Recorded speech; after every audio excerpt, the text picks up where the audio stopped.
Hello, friends and fellow shoe aficionados. It's Ashwin. How are you today? And this is J.M. Weston. So, J.M. Weston has been around for what might seem like forever, and at least in modern shoemaking terms, really, yeah, kind of for a long time. They've been around since 1891. They were founded by a gentleman named Edouard Blanchard. They have done incredibly well over the years in manufacturing a number of classic designs. Now, this particular design is their take on their dressier men's split toe derby. In US terms, this is called the half hunt derby. In France and in most circles, this is called the demi-chasse, chasse as in hunt. The half hunt derby is built in comparison to their chasse or hunt derby, which is a little bit more casual. It has some additional stitching elements, is a little bit more of a chonk shoe in terms of style. But I can't say that this is not also a shoe that is adored by many shoe aficionados as well as those in the boot community. I actually first became aware of the brand through the Discord channel run by Stitchdown, which is a company that talks a lot about boots and heritage menswear. And there's a fascination for a model by J.M. Weston called the Golf, which I do not have, but I started looking into the brand and came upon this pair, which I restored off the used market. Their demi-chasse is their attempt at more of the classic dress shoe. Yet there's a flare here. You can see that this is a little bit more of a recessed or smaller apron here with a triple stitch. I can kind of show you that triple stitch right there. And you see the split toe here, the longer front part of the shoe, this longer nose if you have it. And the rest of it is rather elegant, kind of a classic Goodyear welted design.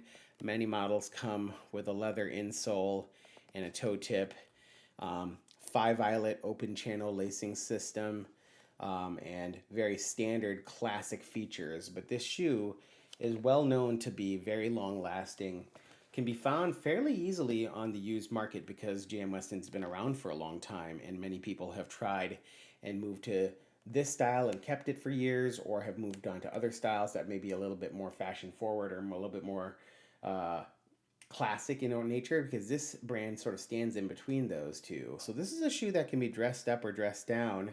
I haven't featured that many black shoes on my channel,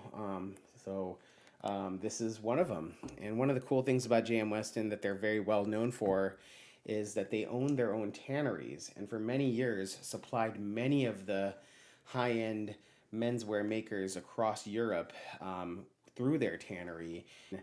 I've been able to restore these shoes quite easily because the leathers are such high quality. As you can see, the leathers take a really nice mirror shine. So I always am keeping an eye out for used J.M. Westons to try to find and restore, particularly looking for a golf model, and I've had a tough time sourcing that, or a chasse model. So lo and behold, I came across another example of this similar style. This is also the demi-chasse, but once I hold it up, you'll see a few subtle differences. So first, the most notable difference is that this shoe here has 4 eyelets, whereas this has 5 eyelets. Facings are a little different from side to side. So this one here has a little bit more pronounced curvature, and this is a little bit more squared off. A little hard to see, but you can see that squared off facing versus a slightly curved facing. There's also differences in the welt pattern. This has a higher stitch density, you can see there, and this has a little bit of a lower stitch density, but also some interesting detail on the folded leather on the welt. So a little bit of a flourish there. So the demi-chasse Daphne, turns out that this is actually made for their women's line. So I am actually the proud owner of a pair of women's shoes. There they are. You think I might be disappointed by that, but I'm not. I'm actually quite psyched about it.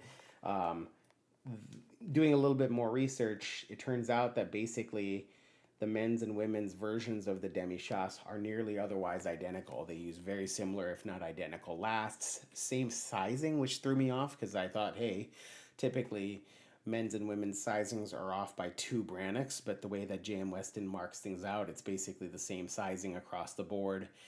So similar last, similar sizing. The women's models can also come with a leather sole. This one comes with a Ridgeway sole. And so just kind of being aware that there are different versions here and they're subtle. I actually kind of like the 4 eyelet design, and honestly, this pair fits me great.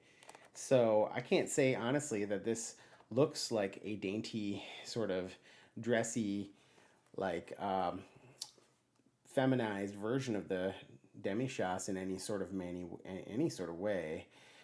This really looks like the same shoe. And you can see just a beautifully designed shoe. I'm going to give you a few more perspective shots so you guys can evaluate on your own, or at least a little bit on your own, what this type of shoe might bring you to your closet. So guys out there, I actually wouldn't shy away from the women's model version of this shoe because you might come across different or interesting leathers. For example, I have not seen this grain leather in some of the men's styles, and I think it's a really classy grain leather that is, grain leathers are becoming increasingly popular amongst casually styled men's dress shoes. So J.M. Weston, give them a look, give them a consideration for another option if you're considering Goodyear welted shoes. You can certainly pay premium prices if you're buying them new. They cost upwards of $800 to $1,200.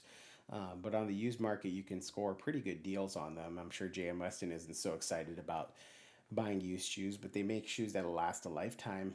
They may need a resole at some place along the way of their life cycle, but really they're great otherwise, in almost every other way.